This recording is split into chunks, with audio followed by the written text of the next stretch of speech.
ప్రతి కలెక్షన్ ప్రతి పేదవాళ్ళకి వెళ్తుంది అని చెప్తున్నాను. ప్రతి ఒక్కరు తెలుసుకుంది ఏంటంటే ట్రోల్ చేసినవాడు పెద్ద ఏదో నా కొడుకు ట్రోల్ చేయకండి ప్లీజ్, దయచేసి చూసిన వాళ్ళు ట్రోల్ చేయకండి.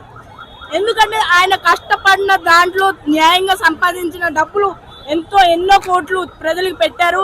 ఈ మూవీ కూడా అట్లనే వెళ్ళాలని, చాలా కలెక్షన్ రావాలని, ఆయనకి మంచి పేరు రావాలని, ఎంతమంది శత్రువులు వచ్చినా ఒక సముద్రం లాగా శత్రువులు వచ్చినా ఆయన ఈ ప్రపంచానికి ఒక సైనికుని లాగా నిలబడాలి. ఆ గుండె ధైర్యంగా ఇంకా బతకాలి, ఇంకా అట్లానే ఉండాలి కావాలని ఇదే వాళ్ళకి ఒక ఛాన్స్ అన్నమాట. ఇదే ఒక ఛాన్స్ అన్నమాట. నేను చెప్తున్నాను, సార్ కి ఎన్ని అవమానం జరిగినా, ఎన్ని ఒక ఇబ్బందులు పెట్టినా, ఎన్ని చేసినా, ఎన్ని ట్రోల్ చేసినా, ఎంత మంది ఎన్ని మాటలు అన్నా సరే ఆ మనిషి ఒక ధైర్యంగా నిజాయితీగా ముందుకెళ్తున్నారు సార్.